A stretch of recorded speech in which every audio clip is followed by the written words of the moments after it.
Dear student, इस video में class 12 नागरिक शास्त्र का 2026 बोर्ड एग्जाम के लिए एक मोस्ट इंपॉर्टेंट वीडियो लेकर आया हूं।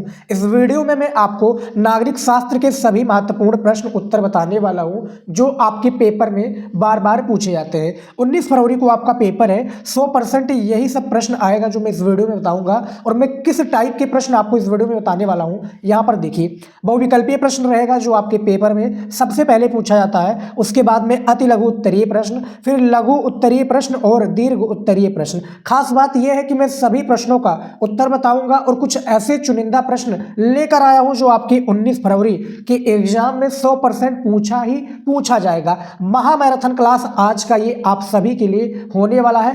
टॉपर बनना है तो इस क्लास को पूरा देखना है आपको। 100 में से 95 प्लस आप लोगों को जरूर आएगा। बस आप लोग इस वीडियो को लास्ट तक जरूर देखिए। चलिए, सबसे पहले मैं बहुविकल्पीय प्रश्न बताऊंगा।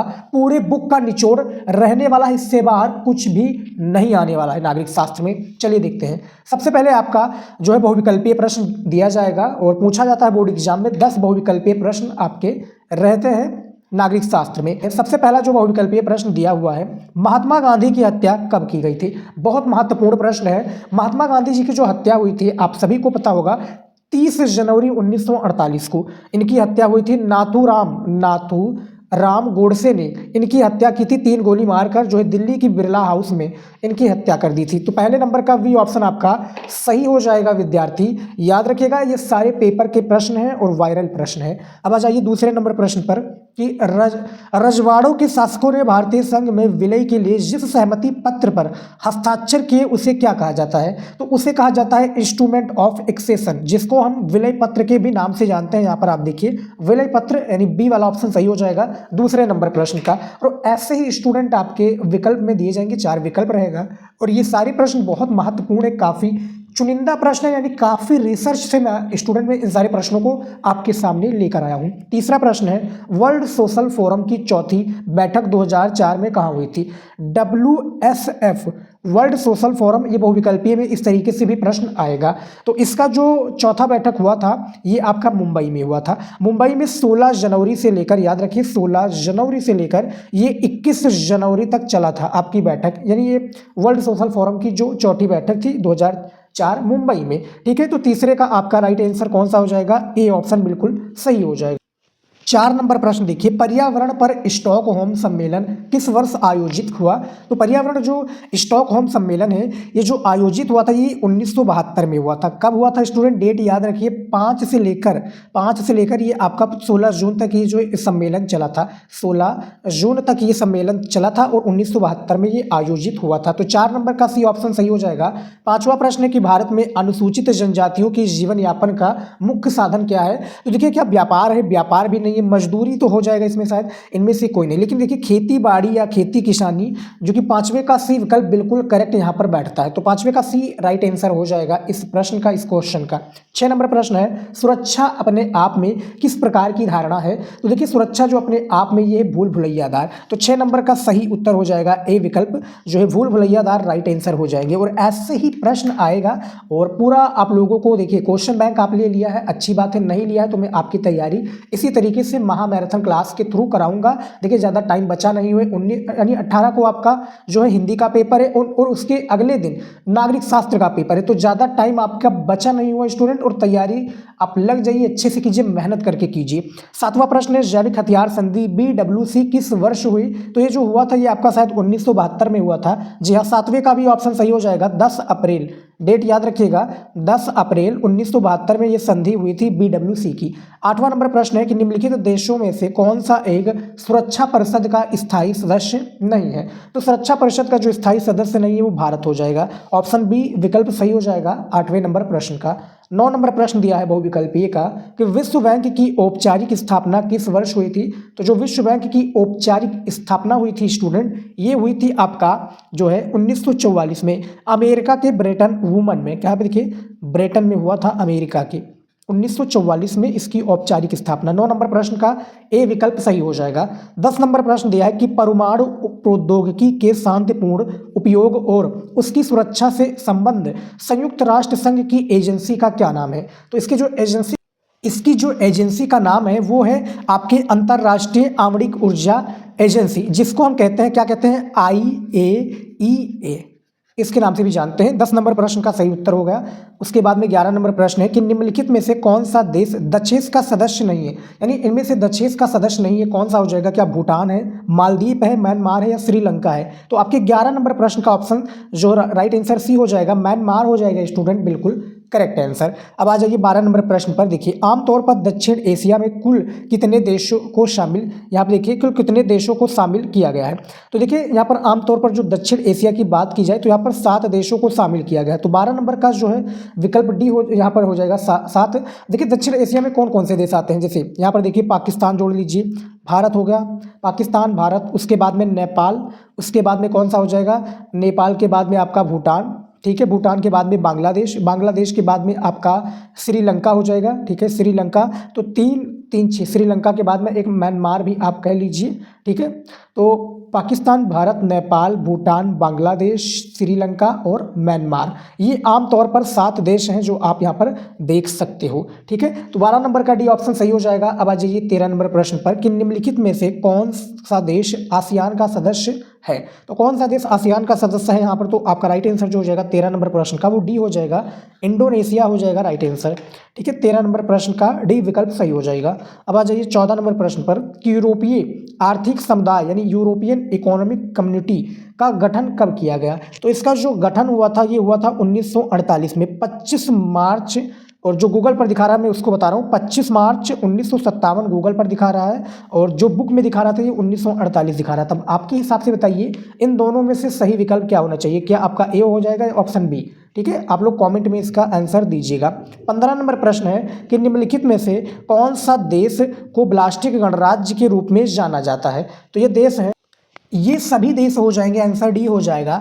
इनमें से सभी हो जाएगा, एस्टोनिया भी है, लिथुआनिया भी है और लाताविया भी है, जो कि किसका देश है, प्लास्टिक गणराज्य के रूप में इन देशों को जाना जाता है। 16 नंबर प्रश्न है कि द्वितीय विश्व युद्ध के पश्चात विश्व राजनीति में कौन सी 2 महाशक्तियों का उदय हुआ। अब इसके बारे में सभी बच्चों को जो है इसका प्रश्न का उत्तर आता होगा।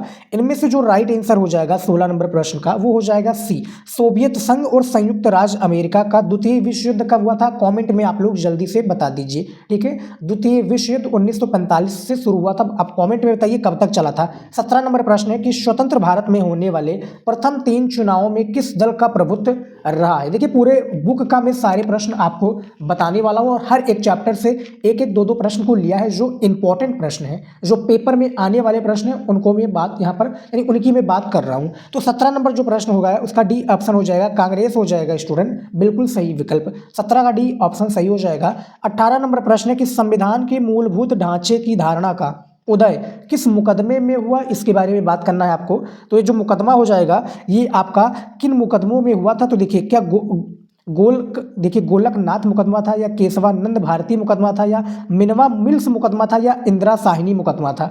18 नंबर प्रश्न है, सोच समझकर उत्तर दीजिएगा। यदि आपको पता है, नहीं पता है तो बी पर टिक लगा दीजिएगा, केशवानंद भारती मुकदमा हो जाएगा 18 नंबर प्रश्न का सही विकल्प।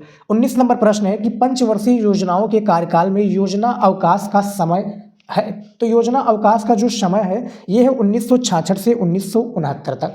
19 नंबर का आपका डी विकल्प सही हो जाएगा। 20 नंबर प्रश्न दिया है कि भारत ने शुरुआती दौर में विकास की जो नीति अपनाई उसमें निम्नलिखित में कौन सा विचार शामिल नहीं था। तो देखिए भैया इसमें जो विचार शामिल नहीं था वो उदारीकरण नहीं शामिल था।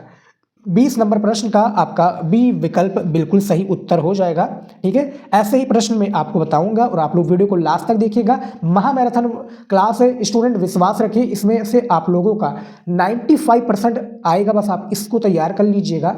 बहुत महत्वपूर्ण है और ज़्यादा से ज़्यादा आप हमारे मॉडल पेपर का वीडियो देखिए सेकंड चैनल पर, ठीक है। तो ये आपके 20 नंबर प्रश्न का मैंने आप सभी को उत्तर दे दिया है। अब चलिए अगला प्रश्न देख लेते हैं। 21 नंबर प्रश्न दिया है कि एशियाई संबंध सम्मेलन ब्रैकेट में है एशियन रिलेशंस कॉन्फ्रेंस कब आयोजित किया गया। तो ये जो आयोजित किया गया था स्टूडेंट, ये आयोजित किया गया था मार्च 1947 में। 21 नंबर का वी विकल्प सही हो जाएगा।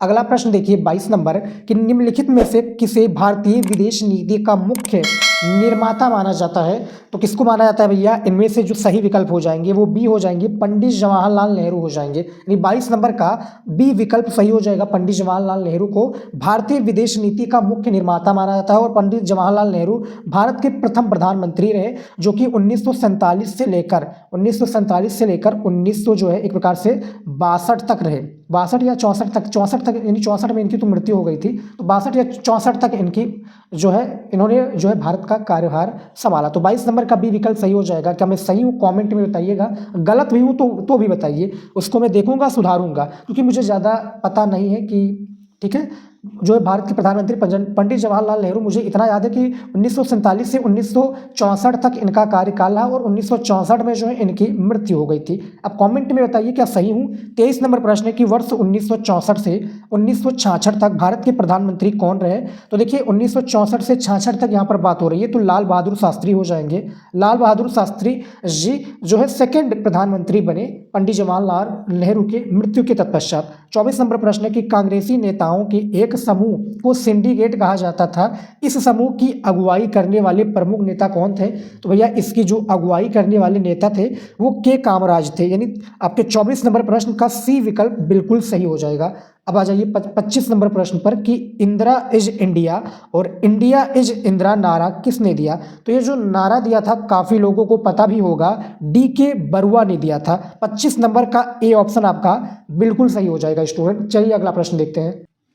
26 नंबर प्रश्न है कि 1975 में आपातकाल की घोषणा संविधान के किस अनुच्छेद के तहत की गई? ऑप्शन यहाँ पर देखिएगा 352 हो जाएगा, 356 हो जाएगा, 360 हो जाएगा या 370 हो जाएगा। तो 26 नंबर प्रश्न का जो सही ऑप्शन हो जाएगा वो 352 हो जाएगा आपका सही विकल्प, यानी 26 नंबर का ए ऑप्शन सही हो जाएगा। 27 नंबर प्रश्न है कि 1984 में ऑपरेशन ब्लू स्टार किस राज्य में चलाया गया? तो ये जो राज्य हो जाएगा पंजाब हो जाएगा, काफ़ी लोगों को पता भी होगा। ठीक है, 27 नंबर का जो भी ऑप्शन बिल्कुल सही हो जाएगा, ऑपरेशन ब्लू स्टार, ये आपका सही विकल्प हो जाएगा। अगला प्रश्न देख लेते हैं 28 नंबर प्रश्न। मंडल आयोग का संबंध था, तो जो मंडल आयोग का संबंध था प्यारे विद्यार्थी वो किससे संबंध था? ये था ऑप्शन डी से, अन्य पिछड़ा वर्ग आरक्षण से मंडल आयोग का संबंध था। 29 नंबर प्रश्न है कि निम्नलिखित में से किस वर्ष में सरकार द्वारा मंडल आयोग की सिफारिशों को लागू किया गया था?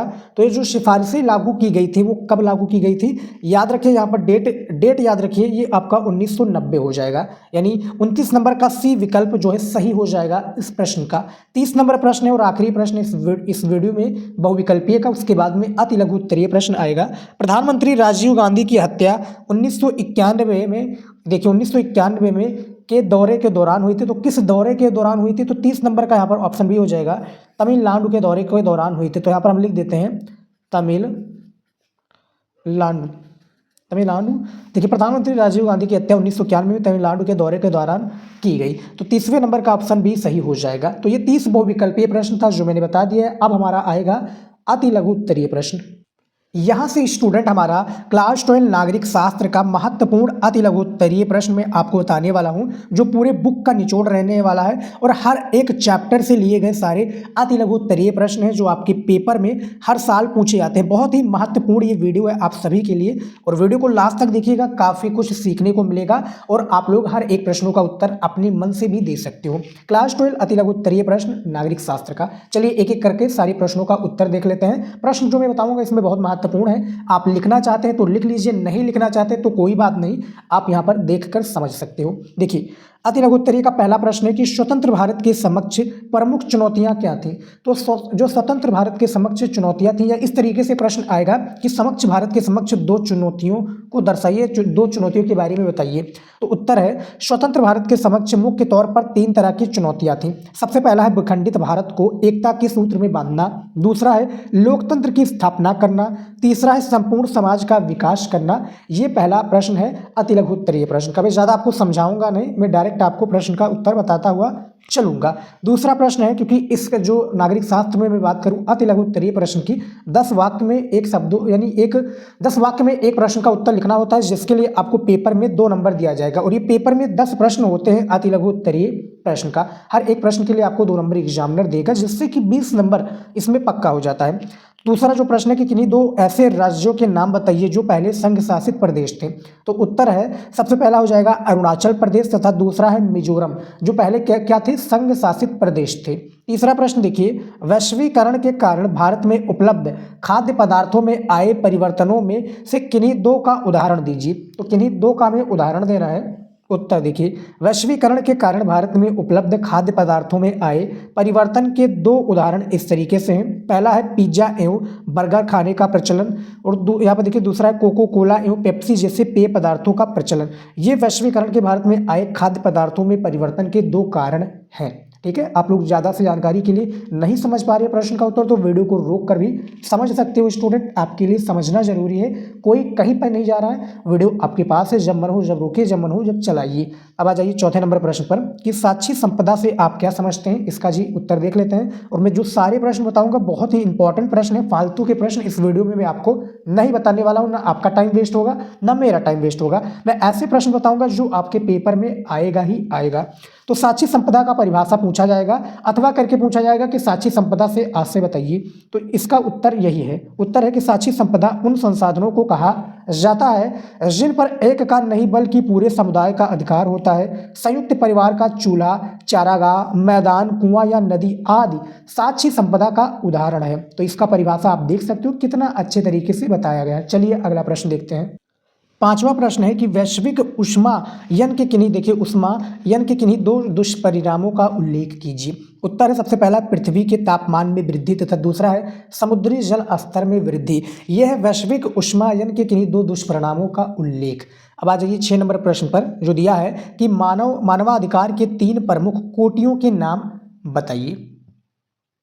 2 नंबर प्रश्न यानी 2 नंबर का ये प्रश्न है स्टूडेंट, ठीक है। गले में थोड़ा प्रॉब्लम है, जुकाम मुझे बहुत हो जाता है, इसीलिए ये आप लोगों को जो है प्रॉब्लम फेस करना पड़ सकता है, उसके लिए मैं माफ़ी चाहूँगा। उत्तर देखते हैं 6 नंबर प्रश्न का कि मानवाधिकार की 3 प्रमुख कोटियां निम्नवत हैं। सबसे पहला है राजनीतिक अधिकार, अभिव्यक्त और सभा करने की आज़ादी आदि। दूसरा है आर्थिक और सामाजिक अधिकार, और तीसरा है उपनिवेशीकृत जनता अथवा जातीय और मूल्यवासी अल्पसंख्यकों के अधिकार। ये है मानवाधिकार के 3 कोटियों के नाम।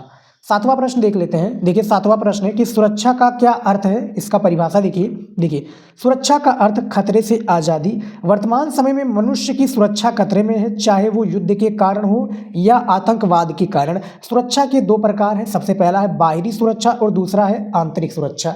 सुरक्षा से रिलेटेड ये आपका प्रश्न है, अति लघु उत्तरीय प्रश्न। अति लघु यानी इसको हम शॉर्ट आंसर टाइप क्वेश्चंस के भी नाम से जानते हैं इंग्लिश में। आ जाइए 8वां प्रश्न कि संयुक्त राष्ट्र संघ के वार्षिक बजट में सर्वाधिक योगदान करने वाले 2 देशों का नाम बताइए। इसके 2 देश देख लेते हैं। सबसे पहला है संयुक्त राज्य अमेरिका तथा दूसरा है चीन। क्या है, संयुक्त राष्ट्र संघ के वार्षिक बजट में सर्वाधिक योगदान भैया अमेरिका और चीन दे रहा है। ये 8वें प्रश्न का सही उत्तर है। आ जाइए 9 नंबर प्रश्न पर। देखिए अंतर्राष्ट्रीय संगठन होने के कोई 2 लाभ बताइए। तो इसके जो 2 लाभ हैं ये उत्तर में है। अंतर्राष्ट्रीय संगठन होने के 2 लाभ निम्नवत हैं। सबसे पहला है ये अंतर्राष्ट्रीय चिंता के मुद्दों जैसे पर्यावरण, महामारी, अंतर्राष्ट्रीय युद्ध एवं शांति आदि पर चर्चा करने के लिए एक आम जो है मंच क्या है प्रदान करता है। दूसरा है ये सहयोग के लिए सामान्य मानक, नियम तथा प्रक्रिया का निर्धारण करता है। तो अंतर्राष्ट्रीय संगठन होने के 2 लाभ मैंने बता दिया है। अब आ जाइए 10 नंबर प्रश्न पर। दक्षिण एशिया के 2 सबसे छोटे देशों का नाम बताइए। तो 2 छोटे सबसे जो देश हैं दक्षिण एशिया में, देखिए 7 ही देश, ये 7 देश लगता है, ठीक है। पाकिस्तान हो गया, भारत हो गया, भूटान, नेपाल, म्यांमार, बांग्लादेश, श्रीलंका, बस खत्म, ये 7 देश हैं। तो उत्तर में देखिए भूटान तथा दूसरा मालदीव। मालदीव भी शायद दक्षिण एशिया में भी आता है, कमेंट करके बताइए क्या मैं सही हूँ, ठीक है। तो 10 नंबर प्रश्न का ये 2 सबसे छोटे देशों का नाम है, ये भूटान और जो है मालदीव। आ जाइए 11 नंबर प्रश्न पर कि सार्क संगठन की स्थापना कब हुई थी, इसके बारे में बताइए। बहुत महत्वपूर्ण प्रश्न है स्टूडेंट। और यूट्यूब पर देखिए यूपी बोर्ड की तैयारी के लिए बेस्ट चैनल है, सब्सक्राइब नहीं किए तो कर लीजिएगा। मेरा जो सेकंड चैनल है जियोग्राफी हिंदी, ये मेरा मेन चैनल है। और जो मेरा सेकंड चैनल है शिवम स्टडी नॉलेज, नहीं सब्सक्राइब किया है तो दोनों चैनल को सब्सक्राइब कर लीजिए। वहाँ पर भी मैं आपको ज्ञान देता हूँ, इंपॉर्टेंट सारे प्रश्नों का उत्तर बताता हूँ हर एक सब्जेक्ट का। तो सार्क संगठन की स्थापना के बारे में बताना। उत्तर है सार्क अर्थात साउथ एशियन एसोसिएशन। देखिए सार्क किसको हम कहते हैं इस तरीके से, SAARC, शार्क, क्या सार्क होगा, जी हाँ। साउथ अर्थात देखिए South Asian Association for Regional Cooperation. दक्षेस की स्थापना 8 दिसंबर 1985 बांग्लादेश की राजधानी ढाका में हुई थी। इसका मुख्यालय काठमांडू नेपाल में है। सार्क में कितने सदस्य हैं? सार्क में स्टूडेंट में सदस्यों की बात करूं तो आपके 8 या 9 सदस्य हैं। जैसे आपका अफगानिस्तान हो गया, बांग्लादेश, उसके बाद में भूटान, फिर भारत, फिर म्यांमार, उसके बाद में नेपाल, पाकिस्तान और श्रीलंका। ये इसमें सदस्य में 8 देश हैं स्टूडेंट, जो मैंने सही बताया था। क्या सही बताया था? जी हाँ। अब आ जाइए, 8 देश हैं। अब आ जाइए 12 नंबर प्रश्न पर। 8 या 9 देश हैं जैसे कि मैंने बताया। 8 दिसंबर 1985 को इसकी स्थापना बांग्लादेश की राजधानी ढाका में हुई थी। ये बहुविकल्पीय में भी आपका प्रश्न आता है। आसियान के 2 संस्थापक देशों का नाम लिखिए। उत्तर है सबसे पहला इंडोनेशिया तथा दूसरा है मलेशिया, जो कि आसियान के 2 संस्थापक देशों का नाम है। अब आ जाइए, देखिए सार्क अलग है और जो आसियान है ये अलग है। 13 नंबर प्रश्न है कि यूरोपीय संघ की स्थापना कब हुई थी? परिभाषा हमें देना है। तो इसका उत्तर देखिए, यूरोपीय संघ की स्थापना 1992 में हुई। यूरोपीय संघ के रूप में सामान्य विदेश और सुरक्षा नीति, आंतरिक मामलों और न्याय से जुड़े मुद्दों पर सहयोग और एकमात्र मुद्रा के चलन का मार्ग प्रशस्त हुआ। यूरोपीय संघ का अपना झंडा, गान यानी राष्ट्रीय गान, स्थापना दिवस और अपनी मुद्रा है यूरोपीय संघ का। ठीक है, यूरोपीय संघ में कुल कितने देश आते हैं ये आप लोगों को कमेंट में बताना है। आप लोग नागरिक शास्त्र की पढ़ाई कर रहे हैं, इतना आपको आना चाहिए। एक प्रकार से आप अपना टेस्ट भी कह सकते हो स्टूडेंट। ठीक है, इससे मुझे आइडिया लगेगा कि आप कितने तैयार हो नागरिक शास्त्र विषय को लेकर।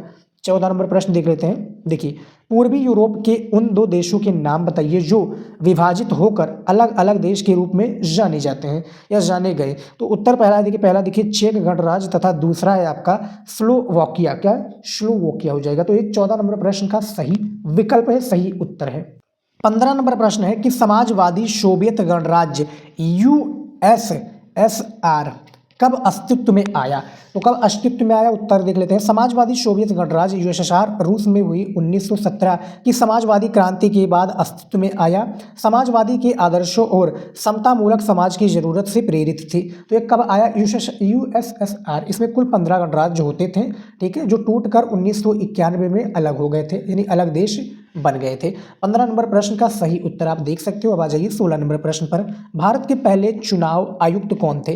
तो भारत के जो पहले चुनाव आयुक्त थे, उत्तर देखिए, भारत के पहले चुनाव आयुक्त शिवकुमार सेन थे। भारतीय चुनाव आयोग का गठन जनवरी 1950 में हुआ था। कब हुआ था? जनवरी 1950 में। अब किस डेट को हुआ था ये आप लोगों को बताना है। ठीक है, मैं ऐसे ही आपको प्रश्न बताता हूँ, उसमें बीच में टेस्ट भी लेता रहूँगा आप लोगों को कि आप उसका आंसर बताते रहो। ठीक है, 17 नंबर प्रश्न है कि किन्हीं 2 बहुउद्देशीय नदी परियोजनाओं का नाम लिखिए। उत्तर देखिए, सबसे पहला है भाखड़ा नंगल बांध परियोजना तथा दूसरा है हीराकुंड बांध परियोजना। देखिए, भाखड़ा नंगल जो बांध परियोजना, इसको मैंने देखा है जब मैं नैना देवी जाता था ना। नैना देवी माता का स्थल है, पंजाब में ही है। ठीक है, तो वहाँ पर जाते समय देखिए, वहाँ पर ना फ़ोन अलाउ होता है ना उसका पिक्चर लेना अलाउ होता है। भाखड़ा नंगल बांध परियोजना बहुत बड़ा परियोजना निगम है, यानी परियोजना पानी से भरा हुआ, ठीक है, डैम है। तो ये 17 नंबर प्रश्न का सही उत्तर है। आ जाइए 18 नंबर प्रश्न पर। क्या है? भारत अमेरिकी संबंधों में खटास उत्पन्न होने के क्या कारण थे, इसके बारे में बताना है। देखिए, भारत और पाकिस्तान के संबंधों के बारे में मैंने काफ़ी बार बताया, लेकिन अमेरिका के बीच में कौन सा खटास उत्पन्न हुआ इसको देख लेते हैं। उत्तर है 1950 के दशक में भारत अमेरिकी संबंधों में खटास उत्पन्न होने का मुख्य कारण पाकिस्तान का अमेरिकी नेतृत्व वाले सैन्य गठबंधन में शामिल होना था। दूसरी ओर अमेरिका सोवियत संघ से भारत की बढ़ती दोस्ती के कारण भी नाराज था। तो भैया अभी भी नाराज हो? अभी देखिए, रूस के साथ हमारी कितनी अच्छी दोस्ती है, भारत का कितना अच्छा दोस्त है। रूस से हम तेल भी लेते हैं अभी। ठीक है, और अमेरिका ने टैरिफ लगा लिया है, 50% का टैरिफ शायद लगा दिया गया है अमेरिका ने, या 100% का शायद टैरिफ भी आप कह सकते हो। 100 या 50% का टैरिफ अमेरिका ने लगाया। कमेंट करके बताइए कितना लगाया अमेरिका ने भारत पर टैरिफ। अब आ जाइए 19 नंबर प्रश्न पर कि सिंडिकेट का क्या अभिप्राय है। ठीक है, सिंडिकेट का हमें अभिप्राय बताना कि इसका अभिप्राय क्या, इसका उत्तर देख लेते हैं। सिंडिकेट कांग्रेस के भीतर ताकतवर और प्रभावशाली नेताओं का एक समूह था। सिंडिकेट ने इंदिरा गांधी को प्रधानमंत्री बनवाने में महत्वपूर्ण भूमिका निभाई थी। तो ये सिंडिकेट जो है बहुत महत्वपूर्ण प्रश्न है और आपके पेपर में आएगा। ठीक है, ये पिछले साल 2025 के बोर्ड एग्जाम में भी आया था और इस बार के पेपर में भी पूछे जाएगा। 20 नंबर प्रश्न दिया है, गोवा को स्वतंत्रता कब मिली? तो देखिए, अति लघु उत्तरीय प्रश्न है। तो गोवा को जो स्वतंत्रता मिली, उत्तर है गोवा को स्वतंत्रता दिसंबर 1961 में मिली तथा मई 1900 यहाँ पर देखिए 87 में ये भारत संघ का एक राज्य बन गया। गोवा का जो राजधानी वो पणजी है, आप सभी को पता भी होगा। अब आ जाते हैं लघु उत्तरीय प्रश्न पर। देखिए लघु उत्तरीय प्रश्न जो आपके नागरिक शास्त्र में ये दो तरह के होते हैं, एक होता है लघु उत्तरीय प्रश्न 1 और एक होता है लघु उत्तरीय प्रश्न 2। एक होता है 5 नंबर का और एक होता है 6 नंबर का, तो दोनों का अलग अलग तरीका है। एक 6 प्रश्न होता है, एक 4 प्रश्न होता है, ठीक है। और दोनों को कंबाइन करके मैंने ये लघु उत्तरीय प्रश्न बताया, यानी चाहे वो आपका लघु उत्तरीय प्रश्न पूछे पहला वाला या दूसरा वाला, आपको उत्तर देना है, यही जो मैं आपको बताऊंगा। काफ़ी महत्वपूर्ण वीडियो, लाइक नहीं किए तो लाइक कर दीजिएगा स्टूडेंट। बहुत मेहनत कर रहा हूँ आप लोगों के लिए, आपसे ज़्यादा तो मैं मेहनत कर रहा हूँ, दिन रात एक करके टॉपिक रिसर्च करना, कौन सा प्रश्न आएगा कौन सा नहीं आएगा, फिर उसका वीडियो बनाना, उसका PDF निकालना, ठीक है। आप लोगों के लिए बहुत मेहनत करता हूँ और आप लोग लाइक नहीं करते हो वीडियो को तो एक प्रकार से दिल बैठ जाता है, तो लाइक कर दीजिएगा। बहुत मेहनत करता हूँ, अच्छे से तैयारी आपकी कराऊंगा, गारंटी लीजिए अच्छा मार्क्स मैं आप लोगों को दिलाऊंगा, विश्वास कीजिए। बस आप लोग हमारे साथ बने रहिए और जो मैं कहता हूँ उसको करते जाइए, अच्छा स्कोर आप नागरिक शास्त्र में या और भी अदर सब्जेक्ट में लेकर आओगे। देखिए लघु उत्तरीय प्रश्न है और इसका पहला प्रश्न जो है, मैं सभी प्रश्नों का उत्तर आप लोगों को देने वाला हूँ। लघु उत्तरीय का लगभग 12 से 13 प्रश्न लघु उत्तरीय का रहेगा और पेपर में हर साल पूछे भी जाते हैं। देखिए पहला प्रश्न है कि द्विराष्ट्र सिद्धांत, द्विराष्ट्र सिद्धांत का क्या अर्थ है या द्विराष्ट्र सिद्धांत क्या था, समझाइए। इसका परिभाषा हमें देना रहेगा, बहुत महत्वपूर्ण प्रश्न है। चलिए देख लेते हैं इसका उत्तर के साथ में। उत्तर है मुस्लिम लीग ने द्विराष्ट्र सिद्धांत की बात की थी। इस सिद्धांत के अनुसार भारत किसी एक काम का नहीं, देखिए कौम का नहीं, बल्कि हिंदू और मुसलमान नाम की दो कौमों का देश था। इस कारण मुस्लिम लीग ने मुसलमानों के लिए अलग देश यानी पाकिस्तान की मांग की। कांग्रेस ने द्विराष्ट्र सिद्धांत तथा पाकिस्तान की मांग का विरोध किया। बहरहाल 1940 के दशक में राजनीतिक मोर्चों पर कई बदलाव आया तथा कांग्रेस और मुस्लिम लीग के बीच राजनीतिक, यहाँ पर देखिए कांग्रेस और जो मुस्लिम लीग है, भैया जिन्ना था उस समय के जो मुस्लिम लीग का लीडर था, यहाँ पर देखिए लीग के बीच राजनीतिक प्रतिस्पर्धा तथा ब्रिटिश शासन की भूमिका जैसी कई बातों पर जोर रहा। फलस्वरूप पाकिस्तान की मांग मान ली गई। परिणाम स्वरूप 14 से 15 अगस्त 1947 को एक नहीं बल्कि दो राष्ट्र भारत और पाकिस्तान अस्तित्व में आया, ठीक है। 14 अगस्त को जो है एक प्रकार से पाकिस्तान का वहाँ पर जो है स्वतंत्रता दिवस मनाया जाता है और 15 अगस्त को हमारे यहाँ पर जो है स्वतंत्रता दिवस मनाया जाता है, जो आप लोग यहाँ पर देख सकते हो। पहले प्रश्न का उत्तर है लघु उत्तरीय प्रश्न का। इसके बाद में मैंने 20 आपको अति लघु उत्तरीय प्रश्न और 30 बहुविकल्पीय प्रश्न तो बताया ही। चलिए देखते हैं एक एक करके सारे महत्वपूर्ण प्रश्न को। लिख रहे हो तो अच्छी बात है, नहीं लिख रहे हो स्टूडेंट तो कोई बात नहीं, ठीक है। टेलीग्राम ज्वाइन कर लोगे तो मैं इसका PDF भी आप सभी को शेयर कर दूंगा। वीडियो को लास्ट तक देखोगे, मैं कीवर्ड बताऊंगा तभी मैं PDF देने वाला हूं, क्योंकि मेहनत करता हूं भैया, PDF फ्री में नहीं दे दूंगा, यानी फ्री ही रहेगा, पैसे उसके लिए नहीं रहेगा, लेकिन उसके लिए एक लॉक में लगा दूंगा PDF में भैया, ठीक है। और उसका कीवर्ड आप लोगों को इस वीडियो में पता चल जाएगा। चलिए देख लेते हैं दूसरा प्रश्न कि पृथ्वी सम्मेलन पर एक संक्षिप्त टिप्पणी लिखिए। बहुत महत्वपूर्ण प्रश्न है और चाहे आपका ये 6 नंबर का प्रश्न हो या 5 नंबर का प्रश्न हो, नो मैटर, बस आप उत्तर देखते जाइए। उत्तर है रियो सम्मेलन 1992 में ब्राजील के रियो डी जनेरियो में। देखो इसको हम रियो सम्मेलन के नाम से भी जानते हैं और पृथ्वी सम्मेलन के नाम से भी जानते हैं, याद रखिएगा। अथवा करके प्रश्न आपके पेपर में बहुत पूछे जाते हैं।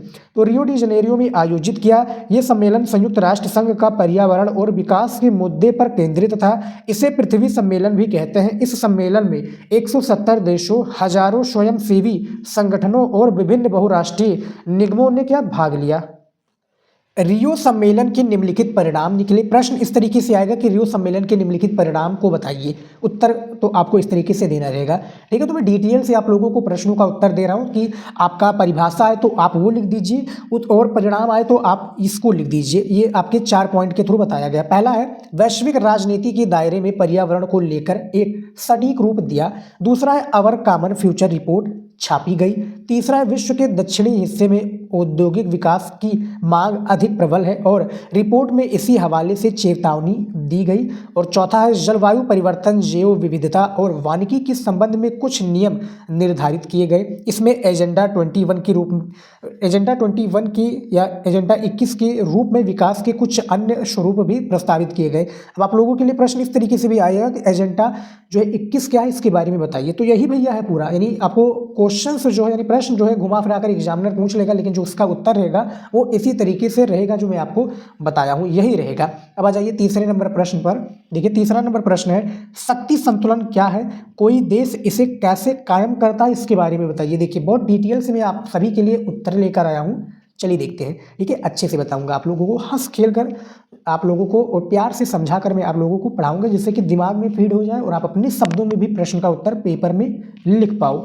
उत्तर है शक्ति संतुलन का अर्थ है कोई भी एक पक्ष या राज्य इतना बलशाली ना हो कि वो अन्य राज्यों पर हावी हो जाए। ये यहाँ देखिए, हावी हो जाए, दूसरों पर हमला करने, उसे दबाने या हराने में समर्थ हो। जिस तरह एक तुला के दो पलड़े, यहाँ पर देखिए, एक तुला के दो पलड़े समान भार होने पर संतुलित बने रहते हैं, वही स्थिति अलग अलग राज्यों के मध्य होती है। शक्ति संतुलन के अंतर्गत अनेक राष्ट्र अपनी आपसी शक्ति संबंधों को बिना किसी बड़ी शक्ति के हस्तक्षेप के स्वतंत्रता पूर्वक संचालित करते हैं। स्वतंत्रता पूर्वक क्या करते हैं? संचालित करते हैं। तो ये तीसरा नंबर प्रश्न है और इसका अब देख लेते हैं उत्तर। यानी तीसरे नंबर प्रश्न का तो मैंने आपको परिभाषा बता दिया कि शक्ति संतुलन क्या है। अब देखिए, कोई देश इसे कैसे कायम करता है, इसके बारे में कुछ उपाय बताए गए हैं। देखिए, शक्ति संतुलन कायम रखने के उपाय देखिए, सबसे पहला है शक्ति संतुलन को कायम रखने के लिए सैन्य शक्ति में, यहाँ देखिए, शक्ति संतुलन को कायम रखने के लिए सैन्य शक्ति में लगातार वृद्धि होती रहनी चाहिए। दूसरा है शक्ति संतुलन के लिए आर्थिक और प्रौद्योगिकी की ताकत होनी चाहिए, तभी शक्ति संतुलन कायम रह पाएगा। और तीसरा है शत्रु देश की शक्ति को कम करने के लिए अनेक उपाय करने चाहिए, जैसे शत्रु देश के मित्र देशों की संख्या कम करना। इसमें एक और हो जाएगा, देखिए, जो शक्ति संतुलन की उपाय में है, तीसरा पॉइंट मैंने बताया है, अब एक और पॉइंट हो जाएगा, चौथा पॉइंट। ये देखिए, चौथा जो पॉइंट है कि शस्त्रीकरण भी शक्ति संतुलन का एक तरीका है। शक्ति संतुलन द्वितीय विश्व युद्ध के पश्चात विश्व में बना हुआ था। जैसे अमेरिका व सोवियत संघ दोनों शक्तिशाली विरोधी देश थे। यदि शक्ति संतुलन ना होता तो द्वितीय विश्व युद्ध हो सकता था। ये संतुलन 1945 से 1990 तक बना रहा। 1945 से लेकर स्टूडेंट 1990 तक ये जो शक्ति संतुलन है ये बना रहा। अब आ जाइए चौथा नंबर प्रश्न पर। देखिए, चौथा नंबर प्रश्न है कि संयुक्त राष्ट्र संघ की महासभा के संगठन तथा कार्यों का वर्णन कीजिए। जो इसके कार्य हैं इसके वर्णन करना है। उत्तर है संयुक्त राष्ट्र संघ की महासभा का संगठन। इसका देख लेते हैं संगठन के बारे में उत्तर।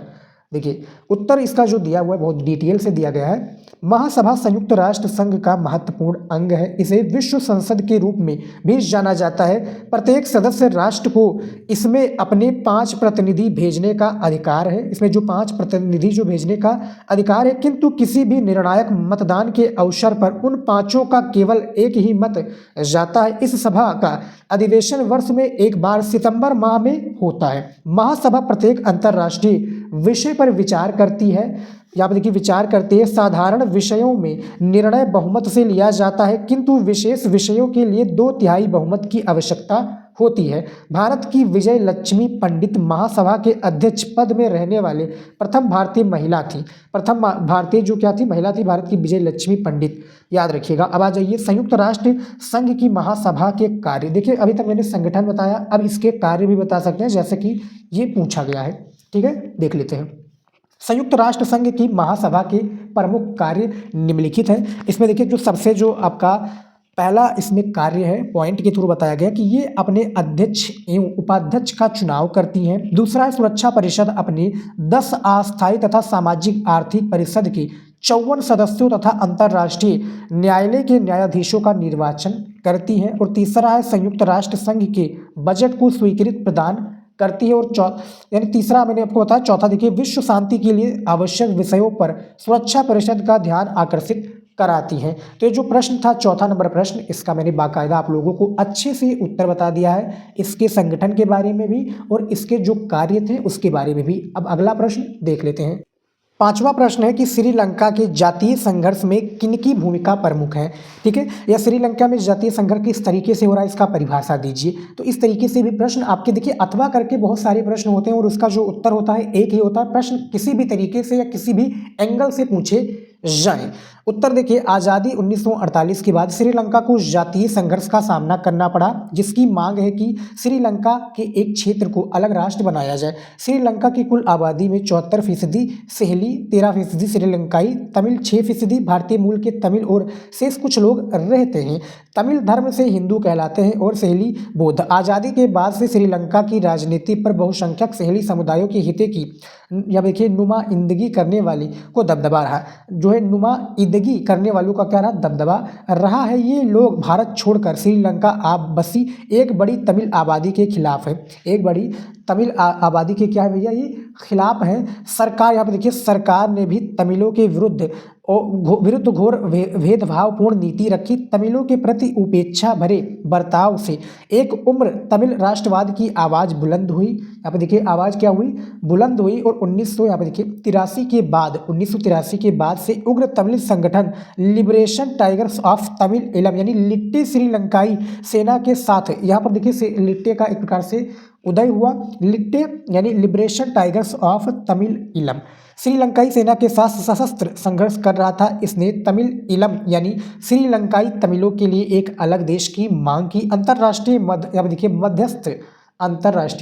मध्यस्थ के रूप में नॉर्वे और आइसलैंड जैसे देखिए स्कैंडिनेवियाई देश युद्धग्रस्त दोनों पक्षों को फिर से आपस में बातचीत करने के लिए राजी कर रहे थे। अंततः सशस्त्र संघर्ष समाप्त हो गया क्योंकि 2009 में लिट्टे को खत्म कर दिया गया। लिट्टे क्या था भैया, लिबरेशन टाइगर्स ऑफ तमिल इलम। इस तरीके से आपके बहुविकल्पीय में भी प्रश्न आएगा, ठीक है। तो आप लोगों को बताना रहेगा ये लिट्टे है और 2009 में इसको खत्म कर दिया गया। तो ये 5वां नंबर प्रश्न का सही उत्तर है, देख सकते हो। अच्छे से समझा रहा हूँ, आप हमारी बातों को भी सुन रहे होंगे या आप स्क्रीन पर भी देखकर इस प्रश्न के उत्तर को समझ सकते हो और अपने शब्दों में भी लिखना चाहते हो तो लिख सकते हो, कोई मना नहीं है। एग्जामिनर ये नहीं कहता कि भैया आप किताबी भाषा से ही समझाइए, आप अपने शब्दों में समझा सकते हैं तो बहुत अच्छी बात है, बहुत बढ़िया बात है। तो आ जाइए 6 नंबर प्रश्न पर कि किन बातों के कारण गोरबाचेव सोवियत संघ के सुधार के लिए बाध्य हुए। देखिए गोरबाचेव ने इस्तीफा, एक प्रकार से प्रेसिडेंट से इस्तीफा दिया 1989 में, ठीक है, 1989 में। और जो इसका विघटन हुआ था 1991 में हुआ था, ठीक है। कब हुआ था, 25 दिसंबर 1991 का। जो 15 देश थे वो टूटकर अलग हो गए थे। तो उत्तर में देख लेते हैं कि निम्नलिखित कारणों से गोरबाचेव सोवियत संघ में सुधार लाने के लिए बाध्य हुए। सबसे पहला इसमें देखिए क्या है, सोवियत संघ की समाजवादी प्रणाली पर नौकरशाही का शिकंजा कसता चला गया, जिससे सोवियत प्रणाली सत्तावादी होती गई और नागरिकों का जीवन मुश्किल होता चला गया। इसमें और पॉइंट है। दूसरा पॉइंट है कि सोवियत समाजवादी व्यवस्था में लोगों को अपना प्रतिनिधि चुनने यानी लोकतंत्र तथा विचार अभिव्यक्ति की स्वतंत्रता नहीं थी, इसीलिए लोग पश्चिमी देशों की तरह आकर्षित थे, यानी पश्चिमी देशों की तरह क्या थे, आकर्षित थे। तीसरा है सोवियत संघ में 15 गणराज्य शामिल हुए, लेकिन सारे विषयों पर रूस का प्रभुत्व बनाकर रखा था। यानी देखिए 15 जो गणराज्य थे उनका मत नहीं जरूरी था, वहाँ पर रूस का सबसे ज़्यादा एक प्रकार से होता ना कि घर में बड़ा बेटा होता है तो उसको सबसे ज़्यादा जो एक प्रकार से उसको आकर्षित किया जाता है, उसको सबसे ज़्यादा माना जाता है। तो उसी तरीके से स्टूडेंट, इसीलिए शेष क्षेत्रों की जनता स्वयं को दमित तथा उपेक्षित महसूस करती थी, यानी खुद को छोटा और ना समझ के, एक प्रकार कहते हैं ना छोटे बेटे की कोई इज्जत नहीं होती है। तो उस तरीके से पूरा मैं आपको अच्छे से घर के तरीके से समझा रहा हूँ। अब आ जाइए चौथा नंबर पॉइंट कि सोवियत संघ अपने नागरिकों की राजनीतिक और आर्थिक आकांक्षाओं को भी पूरा नहीं कर सका। और 5वां पॉइंट है 1979 में अफगानिस्तान में सोवियत हस्तक्षेप ने सोवियत संघ की व्यवस्था को और भी कमजोर बना दिया। और 6 नंबर है बेरोजगारी बढ़ गई थी जिससे व्यवस्था लड़खड़ा गई। तो ये 6 पॉइंट हैं जो है गोरबाचेव कहाँ के थे भैया, वो यूएसएसआर सोवियत संघ के जो एक प्रकार से प्रेसिडेंट थे, ठीक है, प्रेसिडेंट थे। बताइएगा कमेंट में क्या सही कह रहा हूँ, तो आप लोगों को बताइएगा। तो ये 6 पॉइंट हैं, आप लिख दोगे, इसके सुधार के विषय के लिए बाध्य थे। अब आ जाइए 7वां नंबर प्रश्न पर। देखिए 7वां नंबर जो प्रश्न है कि भारतीय जनसंघ की विचारधारा क्या थी, इसका हमें परिभाषा देना है, ठीक है। विचारधारा क्या थी, इसका परिभाषा देना बहुत महत्वपूर्ण प्रश्न है। इसमें भी देखिए जितने भी लघु उत्तरीय प्रश्न है उसका अथवा आपका प्रश्न पूछा जाएगा। उत्तर देखिए, भारतीय जनसंघ का गठन 1951 में हुआ था। श्यामा प्रसाद मुखर्जी इसके संस्थापक अध्यक्ष थे। इस दल की जड़ें आज़ादी के पहले के समय से सक्रिय राष्ट्रीय स्वयंसेवक संघ RSS और हिंदू महासभा में खोजी जा सकती है। जनसंघ अपनी विचारधारा और कार्यक्रमों के लिहाज से बाकी दलों से भिन्न है। जनसंघ ने एक देश एक संस्कृति, देखिए एक देश एक संस्कृति और एक राष्ट्र की विचार पर जोर दिया। चीन ने 1964 में अपना आणविक परीक्षण किया था। इसके बाद से जनसंघ ने लगातार इस बात की पैरोकारी की भारत भी अपने आणविक हथियार तैयार करे। 1950 के दशक में जनसंघ चुनावी राजनीति के देखिए हाशिए पर रहा। क्या है यहाँ पे देखिए हाशिए पर रहा। इस पार्टी को 1952 के चुनाव में लोकसभा की 3 सीटों पर सफलता मिली और 1957 के आम चुनावों में इसने लोकसभा की 4 सीटें जीती। शुरुआती सालों में इस जो है पार्टी का मैं आपको दिखा देता हूँ प्रश्न। ये देखिए, इस पार्टी को हिंदी भाषा राज्यों मसलन राजस्थान, मध्य प्रदेश, दिल्ली और उत्तर प्रदेश के शहरी इलाकों में समर्थन मिला। जनसंघ के नेताओं में श्यामा प्रसाद मुखर्जी, पंडित दीनदयाल उपाध्याय और बलराज माधोक के नाम शामिल हैं। भारतीय जनता पार्टी की जड़ें इसी जनसंघ में हैं। भारतीय जो जनता पार्टी की जो जड़ें हैं वो इन्हीं जनसंघ से है। भारतीय जनता पार्टी बीजेपी, भैया बीजेपी के जो लीडर हैं एक प्रकार से जो हमारे भारत के प्रधानमंत्री हैं, ठीक है, नरेंद्र मोदी जी, श्री नरेंद्र मोदी जी, तो वो हैं, ठीक है। और भारतीय जनसंघ की विचारधारा के बारे में मैंने आपको अच्छे से उसका परिभाषा बता दिया है। और जो है भारतीय जनता पार्टी का गठन कब हुआ था ये आप कमेंट में बताइए, और इसको गठन करने वाले सबसे पहले कौन थे इसके बारे में अच्छे से बताना। 15 दिन तक जो है इन्होंने सरकार भी बनाई थी अपनी। अब आ जाइए 8वें नंबर प्रश्न पर जो दिया है। 8वां नंबर प्रश्न क्या है ये देखिए पेपर में, योजना आयोग एवं नीति आयोग में अंतर स्पष्ट कीजिए। योजना आयोग एवं नीति आयोग में हमें इसका अंतर बताना है, इसका अंतर स्पष्ट करना है। उत्तर देखिए, योजना आयोग एवं नीति आयोग में अंतर कुछ निम्नलिखित प्रकार से हैं जो देख सकते हो। देखिए, नीति आयोग यानी बॉक्स की तरह भी आप लोगों को कॉपी में लिखना है, मैंने तरीका बताया दिया है, वीडियो देख लीजिएगा चैनल पर, ठीक है। कि नागरिक शास्त्र की बोर्ड एग्जाम में आप यूट्यूब पर सर्च कर लीजिएगा कि नागरिक शास्त्र की कॉपी बोर्ड पेपर में कैसे लिखें, वीडियो मिल जाएगा।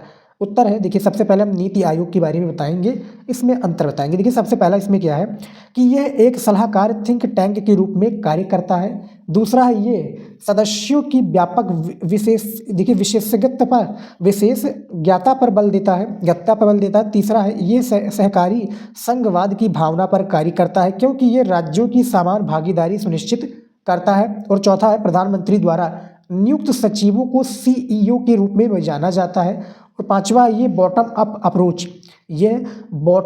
अप्रोच पर कार्य करता है। और 6 है इसी नीतियों लागू करने का अधिकार नहीं है। और 7वां है इसे धन आवंटित करने की शक्तियां नहीं है जो वित्त मंत्री में निहित है। जो किसमें निहित है? वित्त मंत्री में निहित है। अब योजना आयोग में अंतर देख लेते हैं। देखिए सबसे पहला है इसने एक संवैधानिक निकाय के रूप में कार्य किया था जबकि इसे ऐसा दर्जा नहीं मिला था। यह सीमित विशेषता पर निर्भर था और इसकी वार्षिक योजना बैठकों में राज्यों की भागीदारी बहुत कम रहती थी। उसके बाद में देखिए सचिवों को सामान्य प्रक्रिया के माध्यम से नियुक्त किया जाता था। किससे नियुक्त किया जाता है? या सचिवों को यहाँ पर देखिए सामान्य प्रक्रिया के माध्यम से नियुक्त किया जाता था। और ये टॉप डाउन अप्रोच पर कार्य करता था। टॉप डाउन पर ये अप्रोच पर क्या करता था? कार्य करता था। और यह राज्यों के लिए नीतियां बनाता था और स्वीकृत परियोजनाओं के लिए धन आवंटित करता था। और इसे मंत्रालयों और राज्य सरकारों को धन आवंटित करने की शक्तियां प्राप्त थी। तो योजना आयोग और नीति आयोग में अंतर कभी भी पूछा जाए तो इस तरीके से आपको प्रश्न का उत्तर बताना रहेगा। अब चलिए देखते हैं अगला प्रश्न। देखिए 9 नंबर प्रश्न दिया हुआ है, भारत की गुट निरपेक्षता नीति की मुख्य विशेषताएं क्या है इसके बारे में बताना। इसका उत्तर देखिए, भारत की गुट निरपेक्षता नीति की मुख्य विशेषताएं निम्नलिखित हैं। सबसे पहला है यह नीति महाशक्तियों के गुटों से अलग रहने की नीति है। दूसरा है यह एक स्वतंत्र नीति है। ये अंतर्राष्ट्रीय शांति और स्थिरता हेतु अंतर्राष्ट्रीय मामलों में सक्रिय सहयोग देने की नीति है। तीसरा है यह सभी राज्यों के साथ मैत्रीपूर्ण संबंध स्थापित करने पर क्या है? बल देती है। चौथा देख लेते हैं। चौथा है यह नव स्वतंत्र देशों को गुटों में शामिल होने से रोकने की नीति। और पांचवा है यह नीति अल्प विकसित देशों के आपसी सहयोग तथा आर्थिक विकास पर बल देती है। तो जो आपका प्रश्न था भारत की गुट निरपेक्षता नीति की जो मुख्य विशेषताएं थी, मैंने 5 तरह के आपको बताए हैं। इसका परिभाषा भी मैंने अच्छे से बता दिया है। अब चलिए देखते हैं 10 नंबर प्रश्न।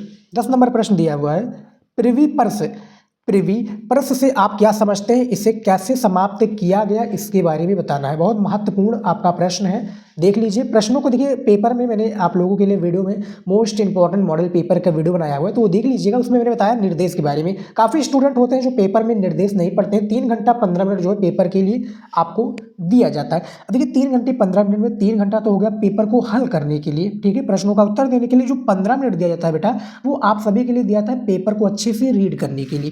तो अच्छे से आपको पेपर को पढ़ना है, उसके जो प्रश्न होते हैं उसको पढ़ना है। काफ़ी स्टूडेंट क्या करते हैं, गलती क्या करते हैं बच्चे कि पहले प्रश्न को अच्छे से पढ़ते नहीं, उसका आंसर देने में लग जाते हैं। बाद में वो देखते हैं कि जो मैं प्रश्न का उत्तर दे रहा हूँ वो तो अलग है, प्रश्न पढ़ा अलग, क्वेश्चन अलग। जैसे मान लीजिए कि पृथ्वी पर से आप क्या नहीं समझते, इसके बारे में भी आ जाए तो यहाँ पर लोग समझेंगे कि समझते हैं।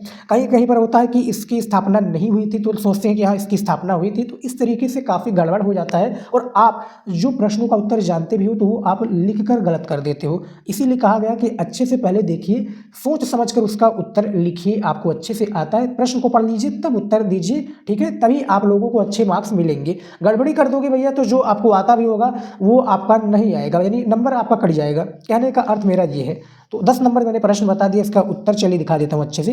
देखिए, सरकार ने देशी रियासतों का विलय भारतीय संघ में करने से पहले ये आश्वासन दिया था कि रियासतें के तत्कालीन शासक परिवार को निश्चित मात्रा में निजी संपदा रखने का अधिकार होगा। इस व्यवस्था को प्रिवी पर्स कहा गया। रियासतों के विलय के समय राजा महाराजाओं को दी गई विशेष सुविधा, देखिए राजा महाराजाओं को दी गई विशेष सुविधा कुछ खास आलोचना नहीं हुई थी। उस समय देश की एकता अखंडता का लक्ष्य ही प्रमुख था। अखंडता का क्या था? लक्ष्य ही प्रमुख था। प्रिवी पर्स की व्यवस्था को खत्म करने के लिए सरकार ने 1970 में, देखिए सरकार ने 1970 में संविधान में संशोधन के प्रयास किए, लेकिन राज्यसभा में ये मंजूरी नहीं पा सका। इंदिरा गांधी ने इसे 1971 के चुनावों में एक बड़ा मुद्दा बनाया और देखिए 1900 चुनाव में एक बड़ा मुद्दा बनाया और इस मुद्दे पर उन्हें बड़े स्तर पर जन समर्थन भी मिला और 1971 में मिली भारी जीत के बाद संविधान में संशोधन हुआ और इस तरह प्रिवी पर्स की समाप्ति की राह में मौजूद कानूनी अड़चनें समाप्त हो गई। तो जो आपका प्रश्न था भैया 10 नंबर प्रश्न, इसका मैंने बाकायदा आपको उत्तर बताया है। और देखिए इंदिरा गांधी जो थी भैया भारत की लेडी, एक प्रकार से आयरन लेडी थी। और इंदिरा गांधी ने भैया 1971 में बांग्लादेश को भी आज़ादी दिलाई थी। किससे? जो है पश्चिमी पाकिस्तान से। पहले पूर्वी पाकिस्तान हुआ करता था, लेकिन अब 1971 में इसको बांग्लादेश यानी तो जो पाकिस्तान को तोड़कर भैया अलग कर दिया इस लेडी ने 1971 में। और जो बांग्लादेश का जो निर्माण हुआ तो 1971 में निर्माण हुआ था, बांग्लादेश के नाम से कहलाया था। और इसके यहाँ के जो राष्ट्रपति बने थे भैया, वो प्रेसिडेंट वो कौन बने थे? वो शेख मुजीबुर रहमान बने थे। और उनका जो एक प्रकार से हमारे जो है भारतीय जनता पार्टी नाम है, कांग्रेस पार्टी नाम है, उनका भी एक संगठन का नाम था अवामी लीग। इस तरीके से पेपर में आएगा कि अवामी लीग का संबंध किससे है, तो शेख मुजीबुर रहमान और बांग्लादेश से है। ये आपको याद रखना है। अब आ जाइए 11 नंबर प्रश्न पर। इसका भी प्रश्न देख लेते हैं और इसका भी उत्तर देख लेते हैं। 11 नंबर प्रश्न है कि 1989 के बाद की अवधि में भारतीय राजनीति के मुख्य मुद्दे क्या रहे हैं? इस मुद्दों से राजनीतिक दलों के आपसी जुड़ाव के क्या रूप सामने आए, इसके बारे में आपको बताना है, ठीक है। प्रश्न का चलिए उत्तर देख लेते हैं, समझाता हूं। देखिए उत्तर है 1980 के दशक में आखिर के सालों में देश में ऐसे 5 बड़े बदलाव आए जिनके हमारी आगे की राजनीति पर गहरा असर पड़ा और ये 5 बड़े बदलाव निम्नवत हैं। देखिए पहला जो इसका बदलाव है 1989 के चुनावों में कांग्रेस की हार इस दौर का पहला बड़ा बदलाव था। जहां कांग्रेस ने 1984 में लोकसभा की 415 सीटें जीती थी, वहीं चुनाव में महज 197 सीटें ही जीत सकी। हालांकि 1989 के बाद भी देश पर किसी अन्य पार्टियों के बजाय उसका शासन ज़्यादा दिनों तक रहा, यानी कांग्रेस का भैया ज़्यादा शासन रहा। 415 सीटें कब जीती थी? 1984 में। और जो है यहाँ पर 1989 में हार गई थी कांग्रेस की सरकार। देखिए बजाय उसका शासन ज़्यादा दिनों तक रहा। दूसरा इसमें देखिए जो देख लेते हैं, जो सामने एक प्रकार से मुद्दे आए उसको देख लेते हैं। और इसमें जो बदलाव हैं, राष्ट्रीय राजनीति में मंडल मुद्दों का उदय इस दौर का दूसरा सबसे बड़ा बदलाव था। 1990 में, यहाँ पर देखिए सबसे नहीं लिखा, बड़ा बदलाव था। 1990 में राष्ट्रीय मोर्चा की नई सरकार ने मंडल आयोग की सिफारिशों को लागू किया। मंडल आयोग की जो सिफारिशें उनको लागू किया। सरकार के इस फैसले से देश के विभिन्न भागों में मंडल विरोधी हिंसक प्रदर्शन हुए। इसने 1989 के बाद की राजनीति में अहम भूमिका निभाई। तीसरा इसमें है कि विभिन्न सरकारों ने इस दौर में जो आर्थिक नीतियां अपनाई वो बुनियादी तौर पर बदल चुकी थी। इनकी जो शुरुआत राजीव गांधी की सरकार के समय हुई और 1991 तक ये बदलाव बड़े पैमाने पर प्रकट हुआ। ये जो बदलाव हुआ बड़े पैमाने पर क्या हुआ, प्रकट हुआ। चौथा नंबर प्रश्न है कि इस दौर के चौथे बदलाव, इस दौर का जो चौथा बदलाव की यहाँ देखिए परिणत अयोध्या स्थित एक विवादित ढांचे के विध्वंस के रूप में हुई। अयोध्या स्थित जो एक विध्वंस, यहाँ पर देखिए अयोध्या विवादित ढांचे की विध्वंस के रूप में हुई। ये घटना दिसंबर 1992 में घटी। इस घटना ने देश की राजनीति में कई परिवर्तनों को जन्म दिया। तो ये 4 पॉइंट है, यहाँ पर भैया 5 पॉइंट कहा गया था, लेकिन मैंने एक पॉइंट को एक प्रकार से हटा दिया है। ठीक है, 5 पॉइंट, जी हाँ, ये 5 पॉइंट कहा गया था, मैंने एक पॉइंट को हटा दिया है। इतना लिख दो कि कॉफी रहेगा। ठीक है, एग्जामिनर नहीं पूछेगा आपको कि भैया 5 पॉइंट लिखिए। अब आ जाइए अगला प्रश्न देख लेते हैं। 12 नंबर प्रश्न देखिए, ऑपरेशन ब्लू स्टार क्या था, इसके क्या परिणाम हुए। देखिए प्रश्न जो है आपको मैंने अति लघु उत्तरीय में बताया था। अब अच्छे अति लघु या लघु बहुविकल्पीय में साथ बताया था।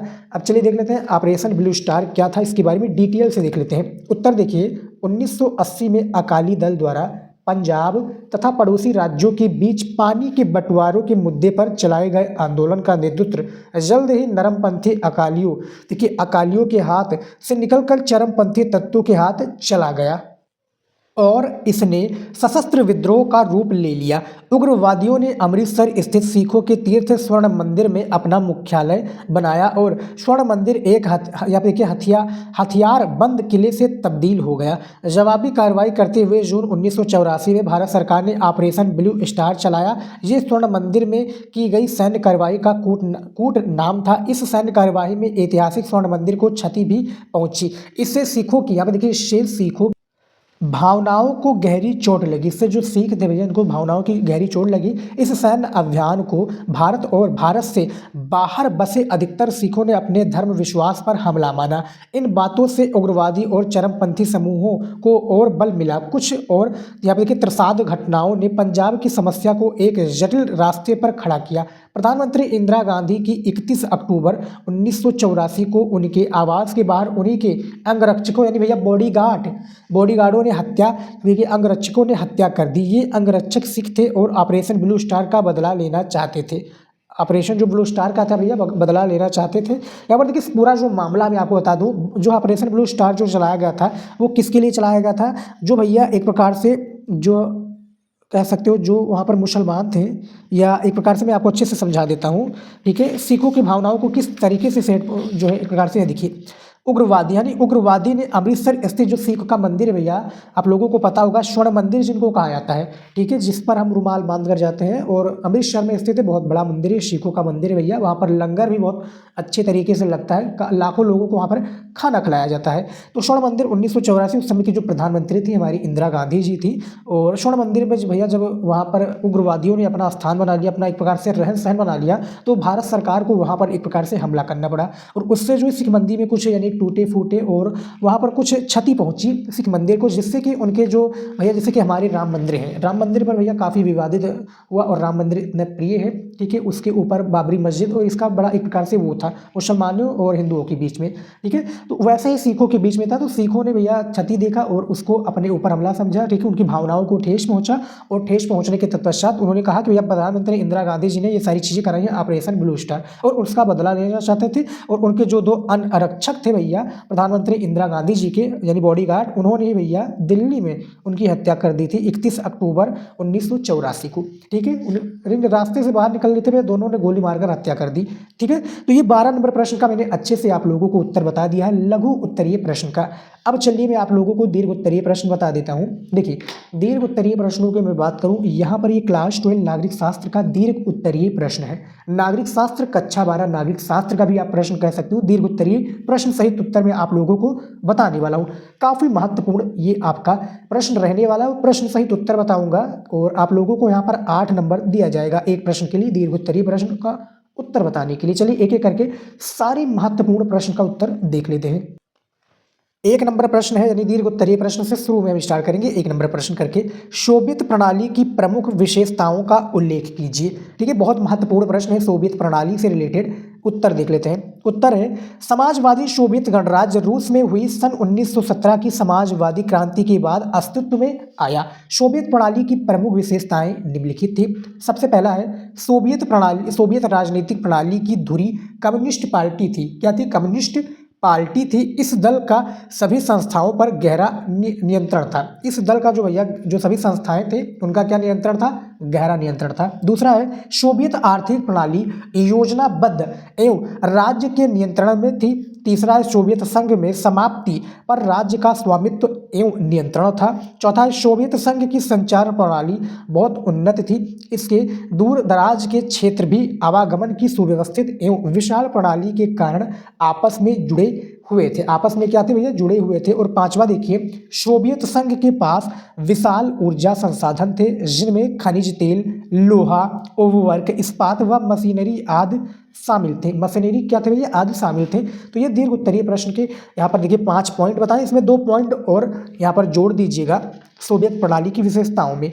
6 नंबर पॉइंट है कि सोवियत संघ का घरेलू उपभोक्ता उद्योग पर भी बहुत उन्नत था। जो घरेलू उपभोक्ता उद्योग है इस पर भी बहुत उन्नत था। और 7वां सोवियत संघ में बेरोजगारी नहीं थी। तो यह सोवियत संघ में बेरोजगारी भी नहीं थी। 1991 के बाद में बेरोजगारी बहुत बढ़ी थी और 1989 के बाद में भैया जो बेरोजगारी बढ़ी थी। तो ये दीर्घ उत्तरीय प्रश्न का पहले प्रश्न का सही उत्तर आप लोग देख सकते हो। अब चलिए देख लेते हैं अगला प्रश्न।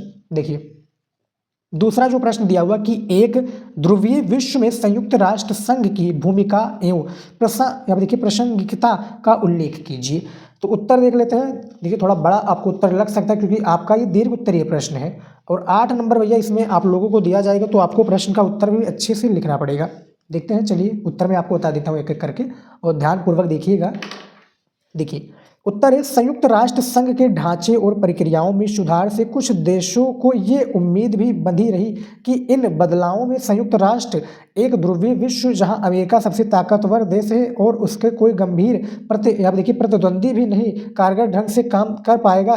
क्या संयुक्त राष्ट्र अमेरिका प्रभुत्व के विरुद्ध संतुलनकारी भूमिका निभा सकता है जो है संयुक्त राष्ट्र?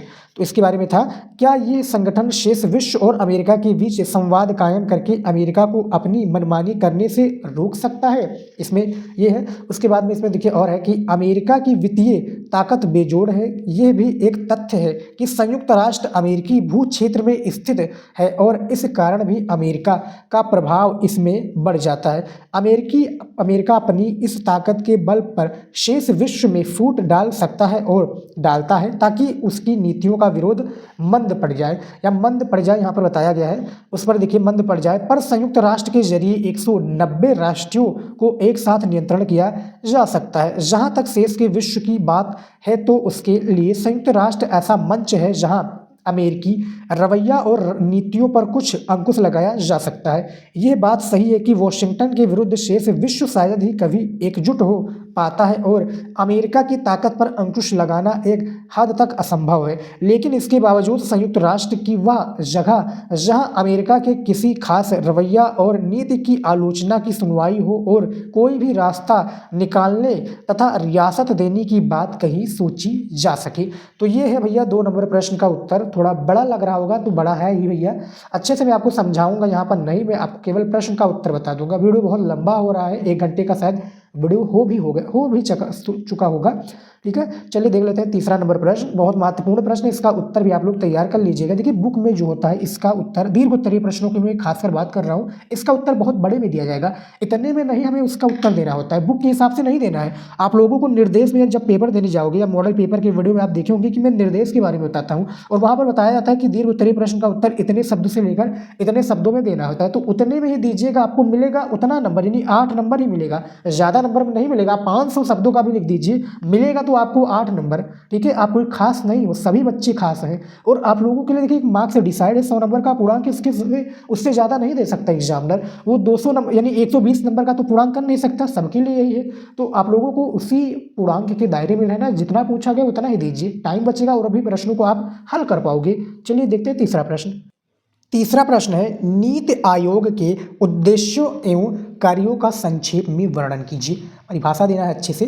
ठीक है, इसके कार्यों के बारे में बताना है, इसका उद्देश्य के बारे में बताना है। देखिए उत्तर है इसमें नीति आयोग के उद्देश्य अथवा कार्य इस तरीके से हैं। देखिए नीति आयोग के निम्नलिखित उद्देश्य हैं। सबसे पहला देखिए हेडिंग के थ्रू बताया गया, ये बहुत अच्छी बात है, कॉपी में इसी तरीके से लिखिएगा। पहला है राष्ट्रीय उद्देश्यों को देखिए दृष्टिगत रखते हुए राज्यों की सक्रिय भागीदारी के साथ राष्ट्रीय विकास प्राथमिकताओं, क्षेत्रों और रणनीतियों का एक साझा दृष्टिकोण विकसित करेगा। नीति आयोग का विजन जो है विजन यहाँ पर देखिए विकास को बल प्रदान करने के लिए प्रधानमंत्री और मुख्यमंत्रियों को राष्ट्रीय एजेंडा का प्रारूप उपलब्ध कराना है या उपलब्ध कराना है। दूसरा देखिए महत्वपूर्ण हितधारकों तथा समान विचारधारा वाले राष्ट्रीय और अंतर्राष्ट्रीय थिंक टैंक और साथ ही साथ शैक्षणिक और नीति अनुसंधान यहाँ देखिए अनुसंधान संस्थाओं के बीच भागीदारी को परामर्श और प्रोत्साहन देगा।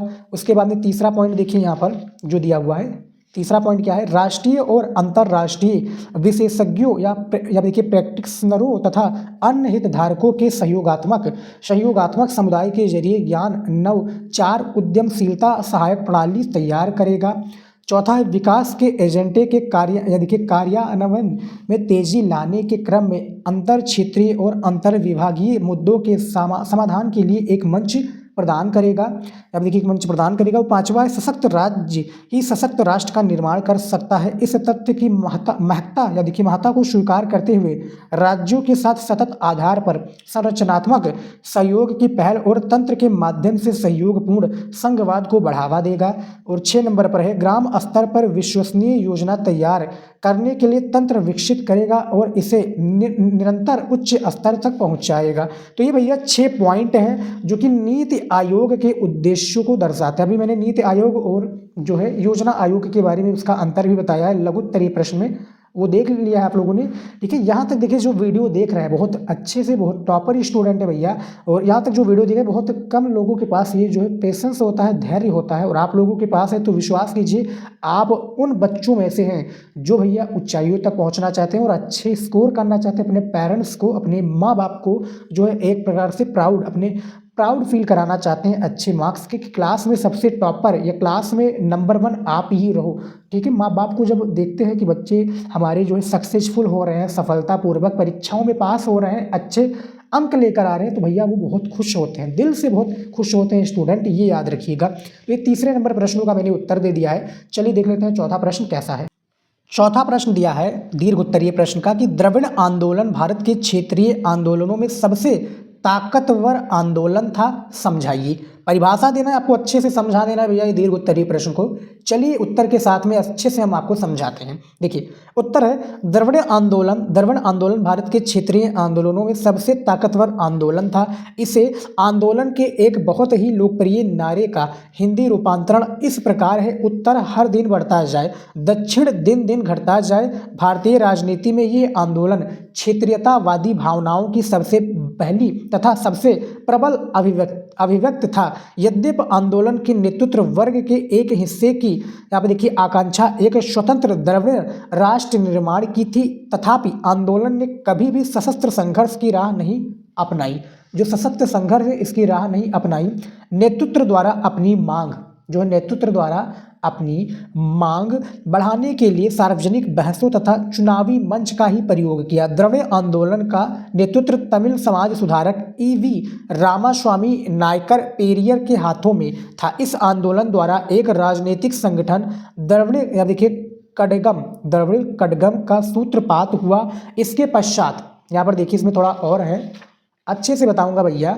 इसके पश्चात द्रविड़ कड़गम 2 धड़ों में विभाजित हो गया तथा आंदोलन की समूची राजनीतिक विरासत कशगम के पाले में केंद्रित हो गई। वर्ष 1953-54 के दौरान डीएमके ने 3 सूत्री आंदोलन के साथ राजनीति में प्रवेश किया। आंदोलन की 3 मांगे थी। देखिए आंदोलन की जो 3 मांगे थी, पहली है कल्लाकुड़ी नामक रेलवे स्टेशन का नया नाम डालमियापुरम निरस्त करके स्टेशन का मूल नाम बहाल किया जाए। इस संगठन की ये मांग उत्तर भारतीय आर्थिक प्रतीकों के प्रति उसके विरोध को प्रकट करती है। दूसरी है स्कूली पाठ्यक्रम में तमिल संस्कृति के इतिहास को अधिक महत्व दिया जाए। एवं तीसरी मांग राज्य सरकार के शिल्प कर्म शिक्षा कार्यक्रम को लेकर थी। संगठन के अनुसार यह नीति समाज में ब्राह्मणवादी दृष्टिकोण में बढ़ावा देने वाली थी। और डीएमके हिंदी को राजभाषा, जो डीएमके है भैया, हिंदी को राजभाषा के रूप में मान्यता देने के विरुद्ध था। वर्ष 1965 के हिंदी विरोधी आंदोलन की सफलता ने डीएमके को जनता के बीच और भी अधिक लोकप्रिय कर दिया भैया। डीएमके को भैया जनता के बीच में ये क्या था भैया, जो हिंदी था हमारा, हिंदी भाषा, इसको राष्ट्रभाषा के रूप में, यहाँ पे देखिए हिंदी को राज्य भाषा के रूप में मान्यता देने के विरुद्ध था। और डीएमके भैया वहाँ का एक प्रकार से तमिलनाडु का, भैया तमिल का है ना, तमिलनाडु का एक बहुत बड़ा एक प्रकार से संगठन है जो है चुनाव वाला मुद्दा वाले, जैसे भारतीय जनता पार्टी है, कांग्रेस है, ठीक है। तो ये डीएमके है और जनता के बीच में डीएमके यानी तमिलनाडु की जनता के बीच में अधिक लोकप्रिय कर दिया। तो ये चौथा प्रश्न है और मैंने अच्छे से डिटेल से इस प्रश्न के बारे में भी आप लोगों को समझा दिया है, ठीक है।